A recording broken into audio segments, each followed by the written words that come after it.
This is Fantology. You may have heard of us. All right, what's up, wannabe Wilbies? This is Steven, your host with Fantology Podcast, along with my lifelong friend Josh, talking about the Hexologists. And the name of the series is the Hexologists. The name of this book is Hexologists by the Light of the Lost. And I actually just barely learned that because I thought the whole book was called the Hexologists. But it is by Josiah Bancroft, and it just recently came out on September 26th. This review is thanks to an advanced copy that Josh and I received, and we've got that in exchange for a fair review, which I feel prepared to give. And I think possibly our review is going to be more fair than what we're seeing on Goodreads so far, because it looks a little low, and I thought this book was pretty good. Yeah, full transparency, we're recording this in July, the ending of July, so the Goodreads rating may change, but right now it's sitting at a 4.05, which this is still non-spoiler, but I think we can both say that we'd probably rate it above a 4.05 out of 5, at least personally. Yeah. And to in clarify, terms of like Goodreads rating. Yeah, we're going to do some non-spoiler conversation, and then we'll kind of transition over and talk about some specific plot points. So if you haven't read the book, you're still good to listen for a bit. And I think some people are going to be curious about this because Josiah had a pretty good following, kind of a grassroots following with the Books of Babel that he started self-publishing. And then now he has a contract with Orbit for the Hexologist books. So I think a lot of people are going to be interested in his new series. And I hope the low rating comes up, or I hope that it doesn't turn people off when the book gets released, because yeah, I liked it more than a 4.05 or whatever. Like if I was going to give a Goodreads rating, I'd probably go like 4.4, 4.5. I thought it was pretty solid.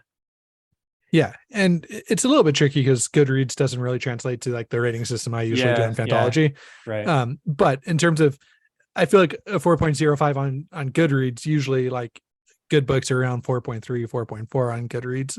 Mm-hmm. So I mean, good books like Fourth Wing are at 4.67 or whatever. Don't even get me started.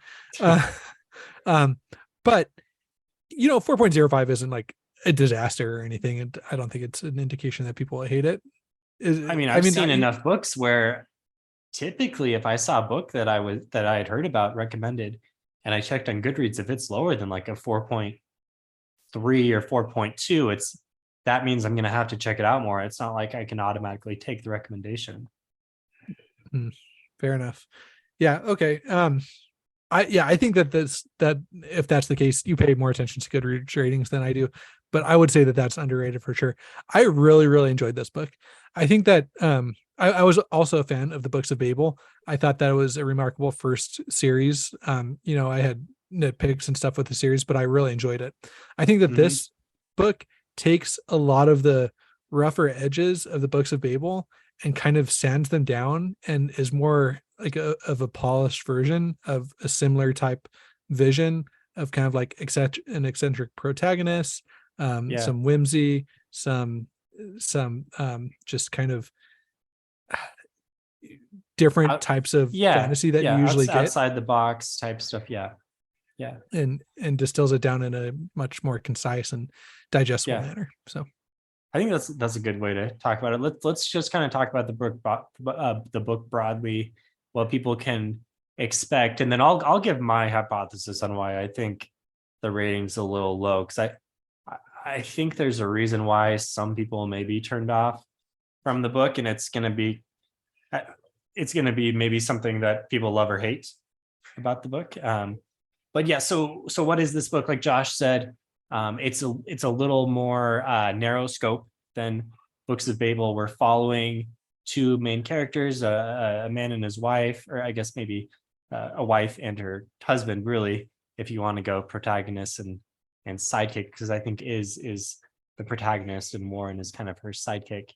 Is a hexologist, and together they are basically a detective team, and they get tasked with a case right from the beginning, and then the book kind of follows through the case and ultimately leads to some twists and turns and a conclusion at the end. And this is going to be a series, but I think the great thing about this book is you can read it on its own, And if no other books were ever to be published, you would be totally satisfied with the story you got in this book. It's a great standalone, but it leaves a few loose threads hanging for future books. And I mean, I have total faith that that Josiah Bancroft will deliver on future books, but I know people are sometimes hesitant going into a brand new series that hasn't been finished. There's always that fear.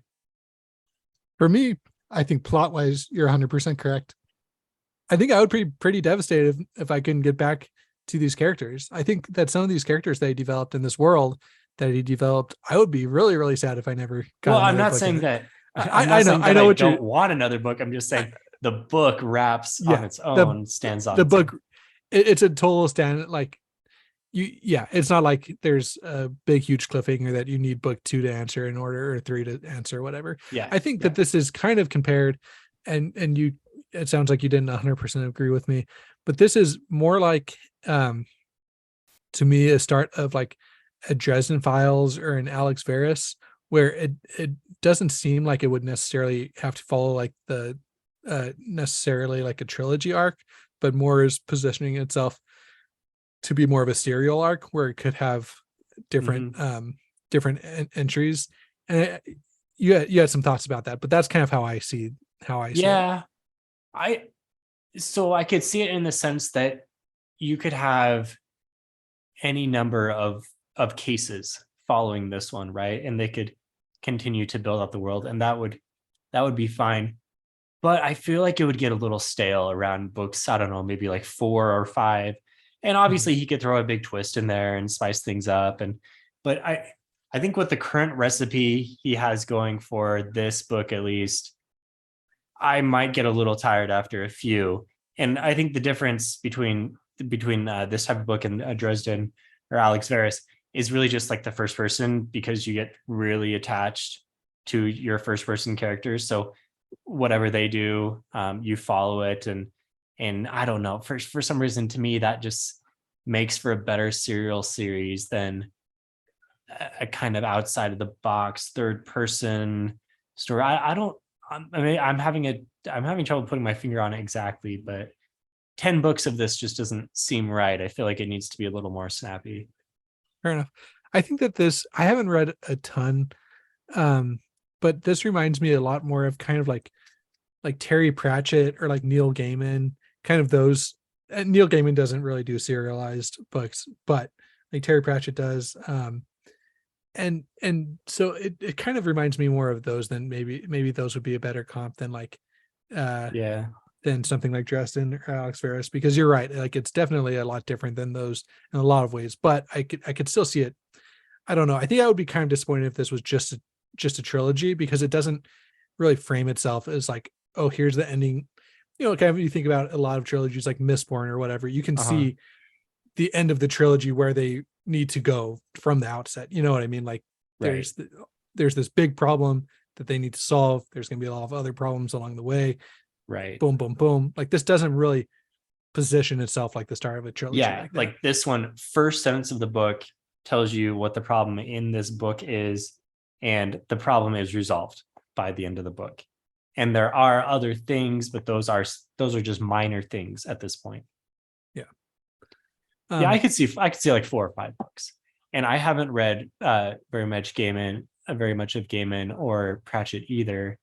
We're kind of letting our listeners down in that regard, but I do think this read very similarly to a series of unfortunate events, which I know is more of a YA type series, but a series that I really enjoyed when I was younger, and obviously a long series there. But I think just the tone and the way that like the writing style itself, the pacing, and the way he would kind of throw in some funny anecdotes and tie that into the narrative. And this is written better than a series of unfortunate events. The writing is very strong, but it has the same type of feel. Yeah. Also, I'm seeing, by the way, on one of these Goodreads review that it is supposed to be a new 3-book series.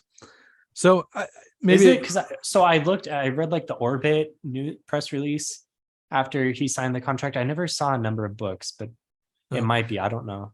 This was all the way back in 2022, so maybe there's more information coming. But I think that like you're saying, the strongest part of this book is in its writing. And Josiah Bancroft really did a good job of that with Books of Babel as well.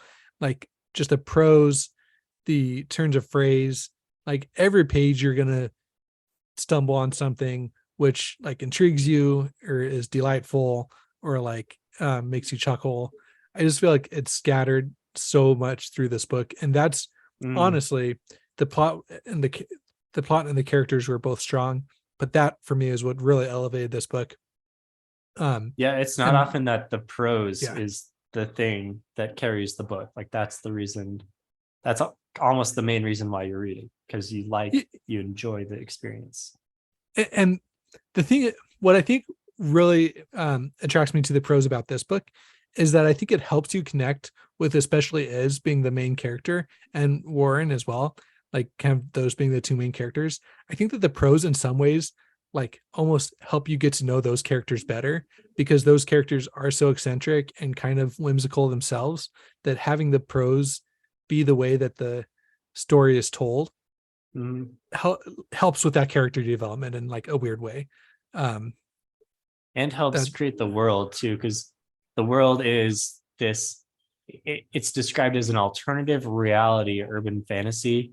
So it's kind of Victorian-esque, but it's off the wall weird with some things. Like there is ash falling from the sky like Mistborn, except this ash is due to a like fishy byproduct of the way that they create their energy source, something like that. I might have mixed up the details there, but it's just weird. It's, you know, weird stuff like that.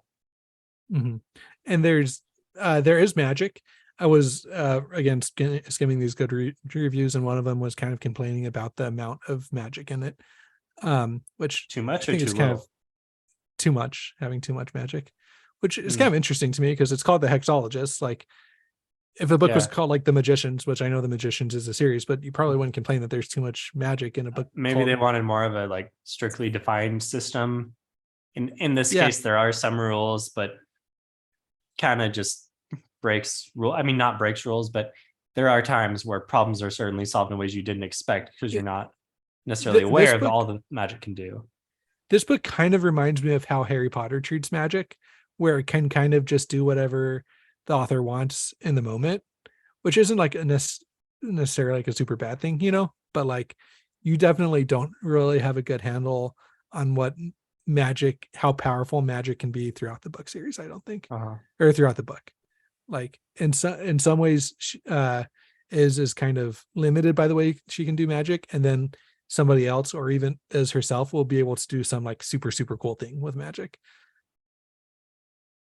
What was one of Sanderson's rules is like the extent to which you can solve problems with magic is related to how much you explain the magic system, because you want it to be, you want readers to feel like it makes sense naturally when they use magic to solve their problems.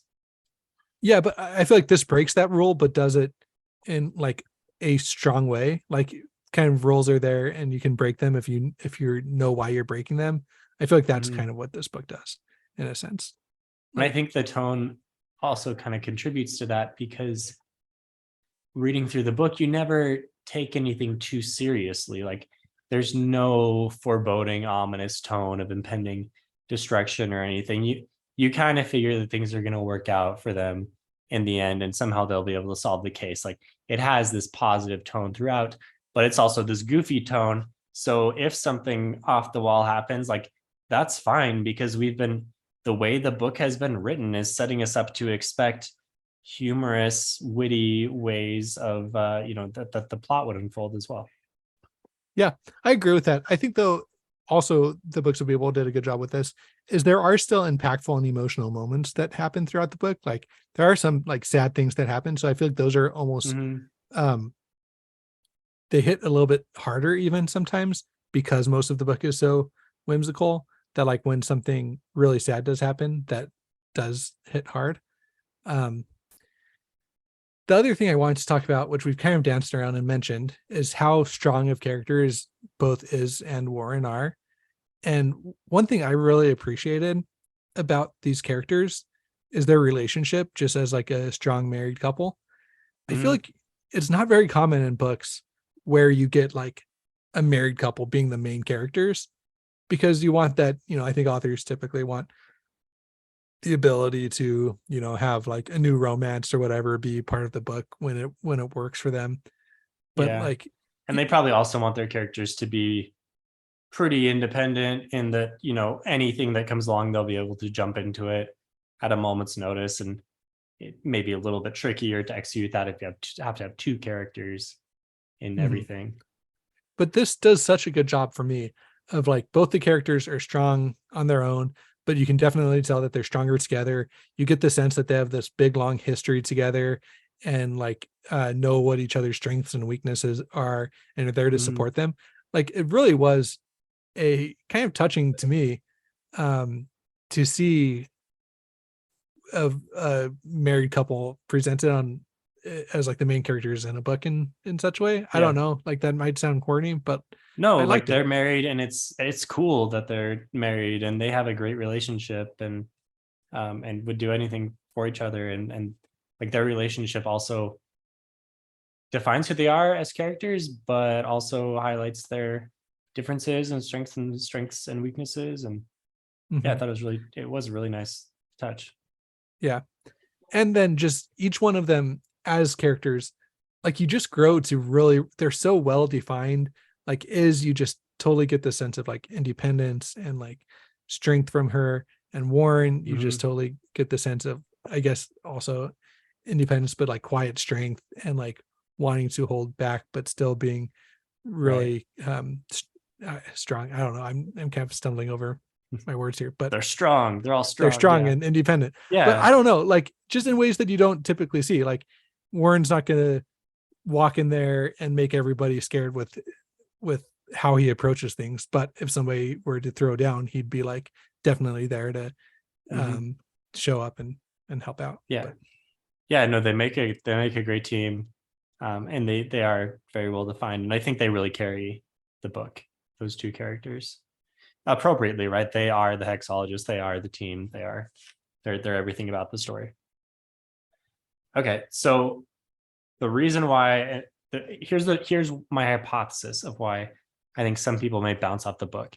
And as strong as the prose is, I think some people are not going to appreciate it because it at times, in my opinion, at times I think he uses too many like $10 words and just makes it a little bit, it takes away from the plot a little bit with some of the complexity of sentence structure and vocabulary and things he throws in there. I think if you sit down and you focus on what you're reading and you take the time to maybe learn some new words, like it's all great. It's very well written, but it definitely is not like the clear window that Brandon Sanderson likes to write with, where the writing is just a vehicle to get into the plot, right?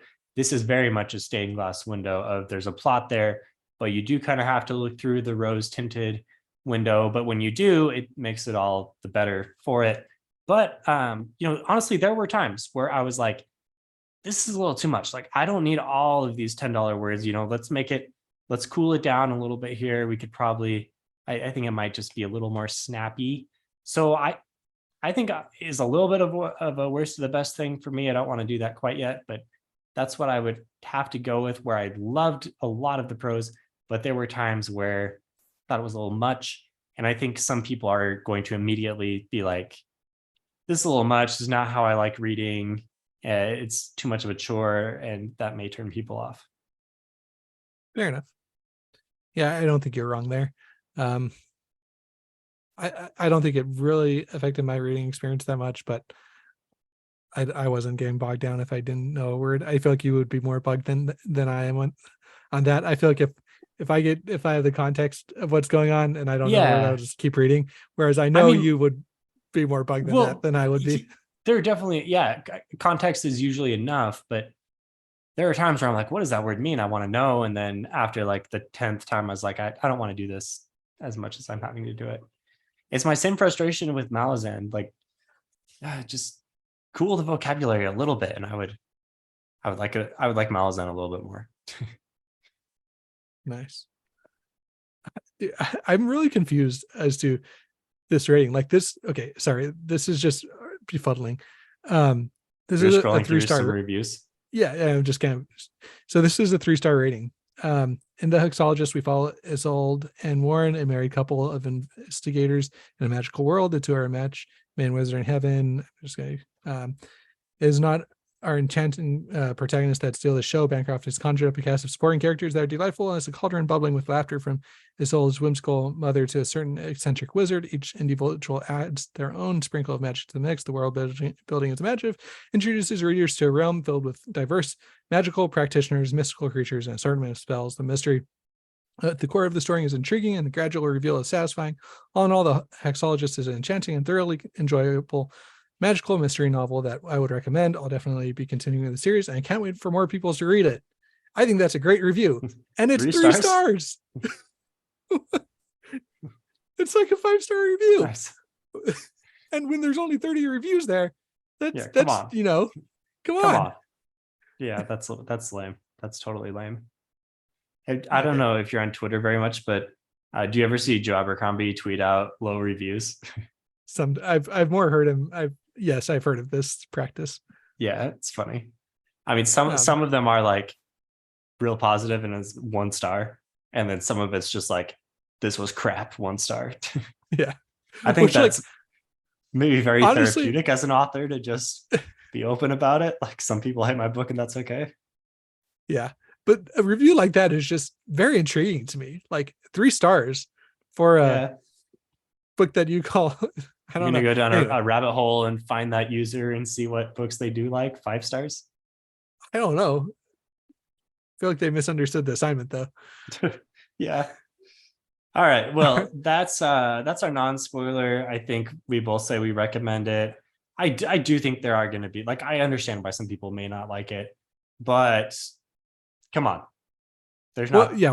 One thing I did have a problem with, which you didn't seem to have as much of a problem with, was the pacing.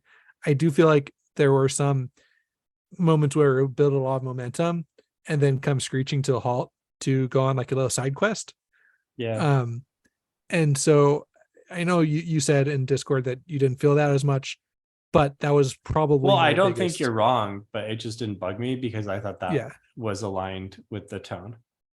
Fair enough. Yeah. But that was in terms of overall thoughts on the book, that was my biggest perceived weakness of it. So. No, I mean, the way that he's writing with the prose and the pacing and just the general style does not do any favors to the plot. It's, and I would assume he knows that and is like intentionally setting up a fun book to read that has a plot that carries, his strength along, and his strength is clearly being a wordsmith and creating a fun adventure. Nice. Okay. Yeah. There's my analysis for you. Anyway, let's talk spoilers. So if you have not read the book, feel free to go read it and come back and listen to the spoiler side of things. So if talking more specifically, what were some highlights for you? Highlights for me. I love the introduction of a dragon randomly, like a fourth of the way through the book, a dragon living in the bag. That was a highlight for me. The whole bag thing was great. Yeah, the whole bag. What did they call it? That was $110. Portal Manchu or something. I don't even know how to say it. Yeah. Definitely a highlight. I think that, like I just talking about earlier, every character, kind of like that review mentioned, every character is really well rounded out, delightfully written. Like even like the person that was over the gravesite that like that was humming the tune or singing the songs or whatever and forgetting some of the details. But that they came up and then showed them the way to like the whatever grave they needed to go to. Like even you got the sense that this guy like had a full on life and was just like living his best life, doing his duty, and like felt like a well fleshed out character. Yeah.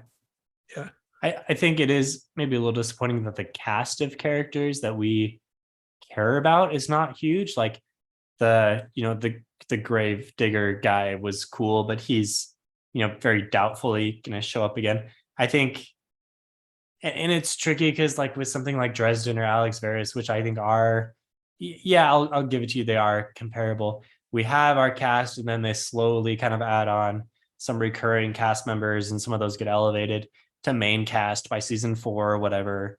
But here it's mostly Iz and Warren, and maybe Felavox the dragon, and Constance is probably going to be like a recurring antagonist. But other than that, like, Well, not I think much I that's think sticking around. I think you have Iz and Warren are for sure going to be like the staples of this book series, and I think that they're very strong. I think you get like Felvox, which is, like I said, a really fun addition. I think that you have a compelling villain of the series with Princess Constance. I think Yeah, that I that's really hope that cool. I think she should be the big bad. Like, I we hope she don't is want to too. just replace her next book. And then you also have like the gray character that might be a antagonist sometimes and an ally other times with Obelos. Yeah, Abelos, Obel, whatever his name Obelos. is. Yeah, Yeah. that's true. I omitted him. I think he's a good character. So I think you have like this combination of like two really, really strong characters, one really strong antagonist, and one strong gray character that you don't quite know which way they're going to do. I think Mhm. that ingredient makes for like a potentially really strong couple books here. I was disappointed to see Victor Chol Mondelez off at the end, because I thought he was a cool antagonist as well. I was too, but I think that was really important for making Princess Constance be like an actual strong Yeah. antagonist. Okay, that's fair. Yeah. Just kind of coming in and just totally wiping out kind of the mini Yeah. boss, the guy that you thought was a big And very heartlessly. yeah, Like, just this like was her lover her on the lover, down low, and like yeah. She's like, not, you're no longer useful. You've become more of a burden. And so you're out of here, you're a goner. Like, that was chilling to me. I thought that was yeah, I am a little bit sad because he did seem like a very like perfectly hateable character, like a character you love to yeah, hate. So yeah, but that did raise the stakes for Princess Constance for me. that's fair. That's fair. But yeah, like you say, I really did love to hate him, like the evil, rich tech industrialist type person. Like, yeah, we all dislike those people. Yeah, it honestly seemed like Elon Musk written into a character. Kind of, yeah. That's kind of the impression I got that Bancroft was going through, like somebody that just kind of delights in being very cynically a bad guy, like will come into a company and fire 2/3 of the staff without thinking much about it. You know what I mean? Like, that's kind of Yeah. what he was written as. I liked the undertone. A lot of Bancroft's kind of cynical undertones on a lot of Industry elements of society, we could say. I thought that was all kind of funny and well done. He does a really good job with both Books of Abel and this of being, society is very corrupt, but there are individuals in society that are very good and make society overall run make individual pockets of society run really well. And so it's both this like pessimistic view combined with this like overly optimistic view that create these really compelling atmospheres, in my opinion. And frankly, like, I agree. I think there's a lot of stuff in society that's kind of screwed up, but there are enough good people to still make it work. Yeah. And especially like pockets where people can have a lot of influence and carve out this place in the world that people can feel comfortable and safe. And I want to get more details on Iz's backstory, where she was like head of the magical investigation police task force or whatever for a year, and then it got broken up. Like, there's more of a story there for sure. This is so ripe for like so many prequels and spin-offs. Like, you can have a story following her dad, you can have a story following her mom, you can have a story following her like her and War meeting. Like, there's just so many parts of this world that I would love to like just jump in and read about read about it. And I can't say that with all that many books. Like most books, I'm just like want to stick in the storyline that's presented for me. And here, like if he'd be like, oh, I'm writing a novella in such and such time before book 2 comes out, I'm like, oh great, I'm all in. I will totally read that. He's writing some short stories around Books of Fable as well, actually coming out. Nice. I think they're coming out soon. So yeah, kind of similar setup where you just jump right in to the story, and clearly this is all well defined and there's a history to everything. But we're not going to slow down from this story, this individual plot, to jump into all those things. Maybe we'll discover them along the way. I kind of feel like he did things in terms of the characters. I think he did this pretty different than Books of Babel, because I feel like the characters in Books of Babel started out as like almost blank sheets. Yeah, that's of like, whereas the like, oh, we're on our honeymoon, but we barely know each other, and then we boom get separated, and now everything you need to know about the characters like has happened in the plot of the book. Whereas this, like, the characters, and that's all like first chapter of sorry for spoilers, but like that is like the first few pages of Books of Babel. If I were to give somebody like a 1-sentence pitch of what that's no, you're fine. Yeah. But whereas with this, it's like you want to learn about this rich and complex history that the characters have together. I think one of my favorite parts, yes, the dragon, the introduction to that, the moment when they get separated, when the group of like what would you call them, independent bandits, I guess, when they're trying to attack them in the hospital, and Warren just shoves Iz in the bag, and like they come up with that without discussing anything and trust each other enough to know that, like, okay, this must be the only way we're going to do this, and I'm trust that the other person will be able to handle things on their side. I thought that one thing really did a lot to establish the characters, and that required 0 paragraphs of explanation describing who they were. You just got it all from that one moment. So I thought that was great. You already said you liked the dragon part, and I really enjoyed the whole world of artifacts. And I think that really gives a lot of leeway to Bancroft to kind of come up with whatever cool thing he wants, to just say, they're going to start using it, which maybe the Goodreads reviewer would say, oh, there's too much magic, or I don't like how magic was used. But I think it's fun because then you can throw in any, weird off the wall way of using magic. And to that effect, I liked the whole like shadow crawling thing. I thought that was pretty unique and cool. That's what I was meaning with like the like she's pretty limited with the way that she can use magic, and then she gets like the super cool ability. That's in my mind what I was thinking of was the shadow swimming thing, where I forget what it's called in the book, but where she can like jump into a shadow, swim over to another shadow. At the same time, there's this like Leviathan thing like lurking beneath the surface that's like ready to like feast on her, and she has to hold her breath until she gets to like the next shadow. Like it just is so cool. And I loved it. I love that part. That's one of that. I think that's one of the parts of the book, along with everything that in that part that was going on with Victor, John, whatever his name is. Like, I think that was when I was like, this book is like something special in my mind, was when all that was going on. It just introduced enough creativity with enough plot, fun, and characters that I was like, okay, this book has really come together to be great. Yeah. I think the whole book, I was looking forward to them accepting the invitation, going to the party. Like, obviously, when it was first mentioned at the beginning that they weren't going to the party, okay, like they're going to the party. Yeah. Right. So I enjoyed all that part. I think that really kind of encapsulated the setting that he was going for all in that one moment.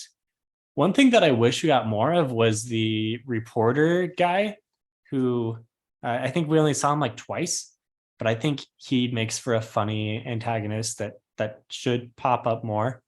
And I don't remember if his writing of the story actually affected anything, but I remember them like laughing about the piece that he had written. But I thought the way that he described that character was very funny. Yeah. I think one thing that kind of speaks to this that we haven't talked about really is the plot. We haven't really talked at all about it. And again, I think it's because it is more of just a vehicle for these other things that we have talked about. But the basic plot is Iz and Warren are investigators, and they get this, they're introduced with this mystery of the prince having a bastard child out there, and there's like a letter delivered to the king. I mean, the king at the time, the king having a right? bastard. But yeah. As we go back in history, it's the prince, right?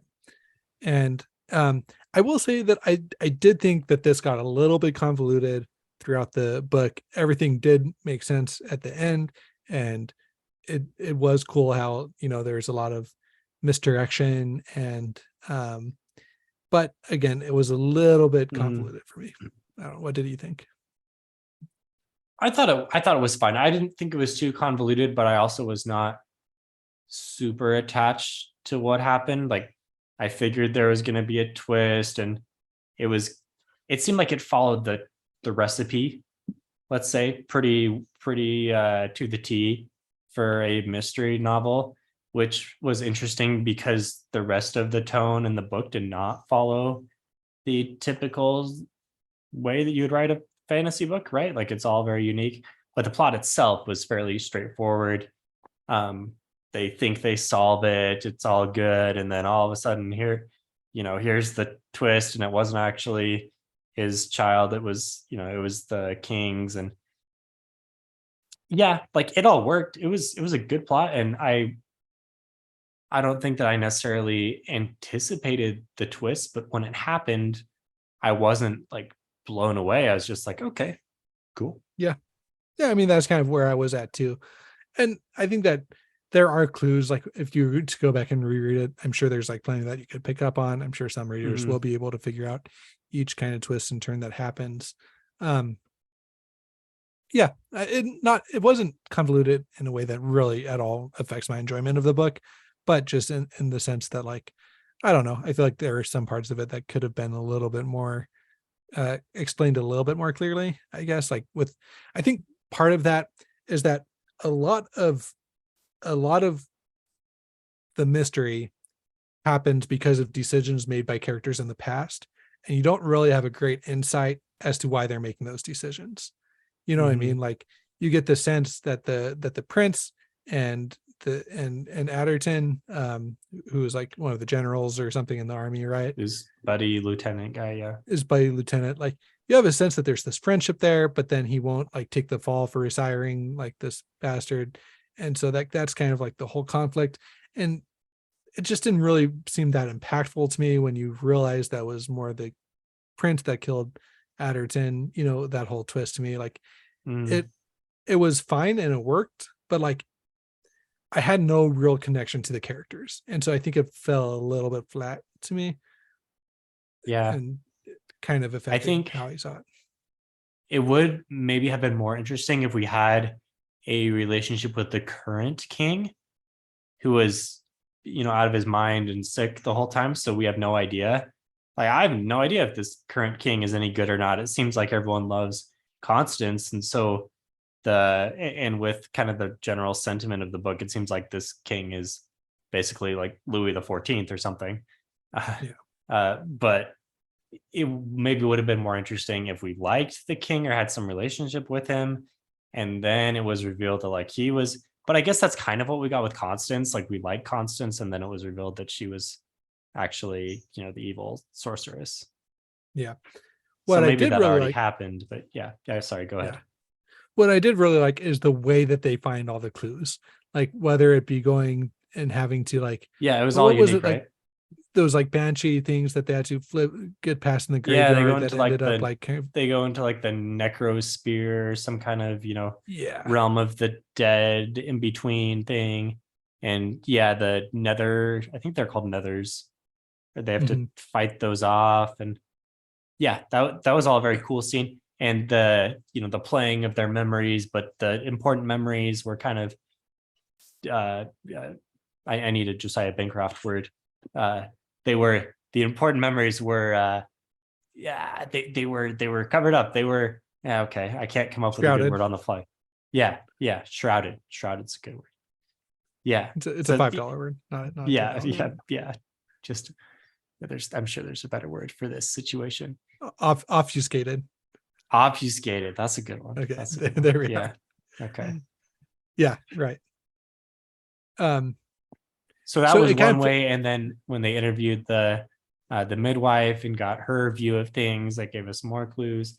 And then the final clue when she went back through like the mother gargoyle goddess thing, which was cool. I liked that whole had to whole bit. sacrifice a year of becoming Yeah. the eyes of a gargoyle in the afterlife. Yeah. Like, that's so Would cool. you would you do that?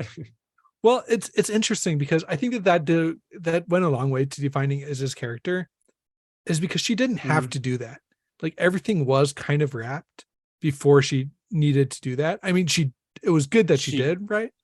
Yeah. She did need to do that because she was wrong in like in the mystery, but like she didn't think that she needed to do it. Does that make sense? Like, there was something nagging at her, but like all the pieces fit together without that.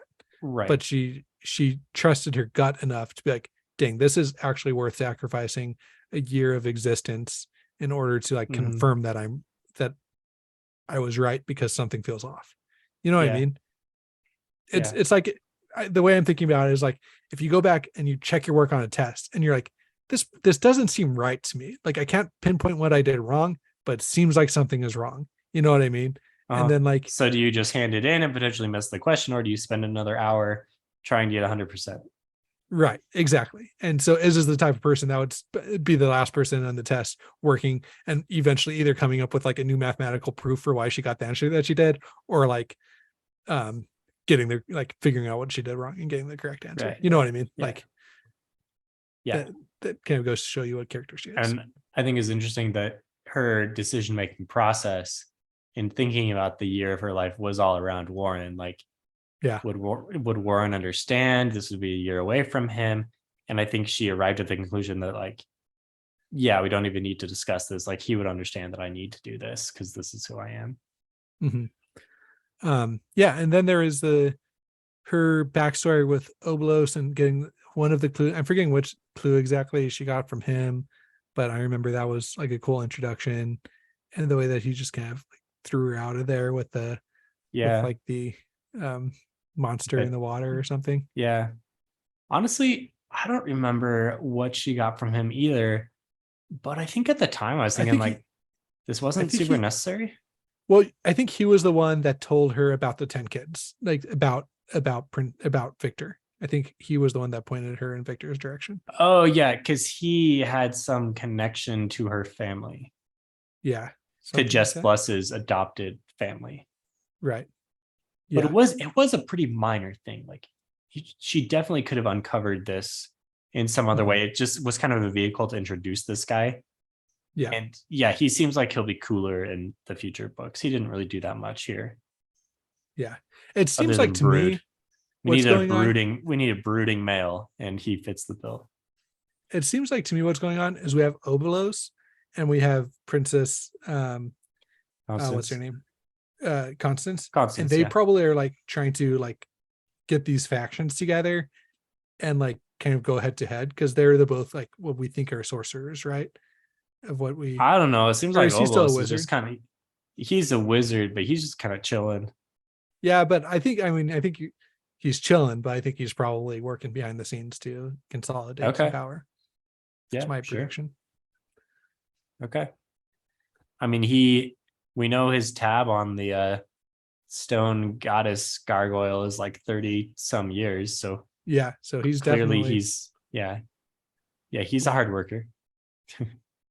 All right, I have my worst of the best if you want to do worst of the best. Okay, yeah, let's do that. So the moment that slightly soured something that you otherwise really liked. So I really, as I mentioned before, I really, really like Fellovox the Dragon. I feel like we're missing one more scene of Fellovox doing something cool. We get the introduction scene, which is really fun and a great way to introduce a dragon in the least expected way, and introducing his personality. I think he has plenty of funny quips, and it's cool that he and Warren are like best buddies because Warren like feeds them all these delicious things that he makes. all of this is really, really cool. The fact that he bites off what's his face's arm at the end and like totally just wrecks him. Yeah. Like, okay, fun. Like he took out one of the Yeah. bad guys. So cool, all that fun. But I still feel like we needed like one more scene with him to really, really cement that. I don't know what that scene would have been, where it would have been, but I feel like it would have been better with one more scene. Like he comes out of the bag. Maybe even you stay in the bag, but like maybe even she's trying to convince somebody to do something for her, and they like, oh, they're like, oh, you don't have a dragon, and then she just like jumps into the bag with him, and like goes face to face. I don't know, something. I don't know what it is, but one more scene with Fellox doing maybe even in so the you bag, liked out of the it bag, and you need doing more. something. Exactly. Yeah. Yeah. Okay. You If I have had to this be honest- awesome dragon that like takes all these cool things about dragons and introduces like a fun enough spin on it that makes it unique. And then it's like kind of just demurred to making funny quips throughout the book. And I'm like, could have been a little bit more. Okay, so I have 3 kind of minor things. One of them I already mentioned, and this is probably my biggest, worst, the best, but I already talked about it. So it's just the fact that I would like less thesaurus in the book. I really love his turns of phrases and the way that he uses words in unexpected ways and keeps you laughing as you're just reading like basic descriptions of things. That's all great, but maybe just cool it a little bit with the highbrow words. So that's my real one. One other thing that I didn't love, and maybe you don't even remember this, but when they, in the chapter where they go to the party at Cholmondeley's place, it starts off where it's like Iz was strapped to the tree going towards the portal to hell, basically. Oh, right. Yeah. And then like, it's like, jump back. And then it's in like time. 3 hours ago we were, and it's why did you need to do that? That just seemed very strange. That one, it was only like a couple pages, probably, but it seemed a little forced. It didn't add anything to me, and I don't like this as a general rule. I don't like starting off in the middle of the action and then this is something back. that a lot of movies. This is something a lot of movies have been doing lately, like the bullet train. Is that the one that the Brad Pitt one? The Brad Pitt one, where it starts. I feel like a few movies did that in a row, where it started out with like them all flying through the air and like a lot of things going on. There's another movie that did the same thing back when that movie came out that I felt. I cannot think of any examples right now, but I do believe you. Okay. Yeah. The second Gentleman Bastards book starts like this, and most people do not like that. I hate it.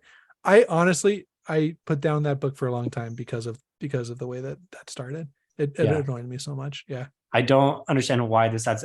I mean, I guess it adds some tension to the story. You're like, oh crap, they're about to go into the thing. How are they going to get out of it?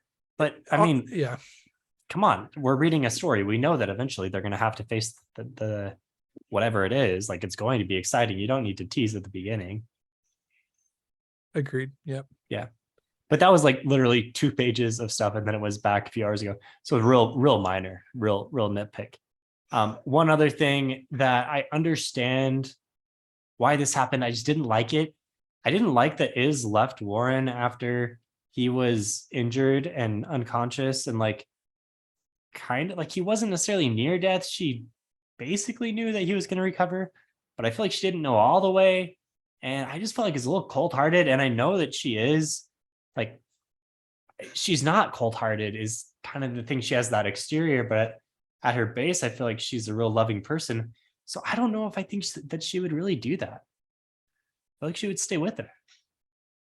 That was a little bit tough for me to swallow as well. But again, I think that really just went to show you what they knew that their priorities were. You know what I mean? Like within the confines of like my marriage, like if there was something that Mackenzie and I were sick, we were most likely going to be fine. There wasn't really something that the other person could do. And then our kids needed help. Like it would be expected for the person to go help the kids, right? Like even if they could stay there theoretically, like the kids would take priority in that situation. I think we would both like have that expectation. And for with this relationship, if there's like an active ongoing like case that they're on, that like unless they're actively needed there to like save their life, then the case is going to be like a top priority for them. And I don't know. I mean, I get it. Like that is, I just feel like it was kind of used as a way to get her to go see Obolos, because it would be weird if Warren was there as well. So we had to like sideline him a little bit. Fair enough. I think if that was the impression you got from it, and which it might have been the case, then I could see that bugging you a lot more. But I also see that it was attempted to use to develop her character as well. I don't like it, because I feel like she's at her core, she is a more loving person and more devoted to Warren. So are you gonna watch The Witcher season 3? There's a similar. I'm on episode thing. 7. Okay. It's not like a big deal, and I won't say what it is, but I feel like there is kind of a same. I know what you mean. Is it with what is Yennefer on the beach? Or No. where did she? No. Do you know what part I'm talking about though? When she goes back to the tower. Oh, well, yeah, okay, it's kind of in the same vein. Basically, Yennefer and Geralt have this relationship where they love each other, but at the same time, they are very much like devoted to Ciri, or their, whatever their mission happens to be. And they trust that the other person is capable enough to deal with whatever problem. So regardless of what situation the other one's in, they're going to kind of like, leave them at times. And that's acceptable in their relationship. And I just feel like that works a little more, but maybe it's because Geralt and Yennefer are both like such capable characters that it's maybe a little more acceptable to say like, oh yeah, you're going to be fine without me no matter what. I don't know. Yeah. I feel like it works better for The Witcher than it did in this moment. Fair enough. Yeah, I agree with that. Yeah. Review of The Witcher coming soon. Actually, before this, way before this episode comes out. So yeah, by this time everyone will have seen it, so it's not a spoiler. But yeah. All right. The Hexologist. Give it a high review, please. If you're listening to this and you enjoyed the book, don't go in and say you loved it and 3 stars. Like, give it 5 stars. Give it 5 stars. It's a good book. Yeah. And I think Bancroft is a great author, and we interviewed him before The Fall of Babel came out, and it was delightful, great guy. So definitely someone we want to support. And I mean, we don't want to just throw great reviews at people because they're nice, but at the same time, this was a great book. And I think, a unique book, and one that deserves to get a good review. It was good. Yeah, for sure. Yeah. All right. As always, thanks, Josh. See you later.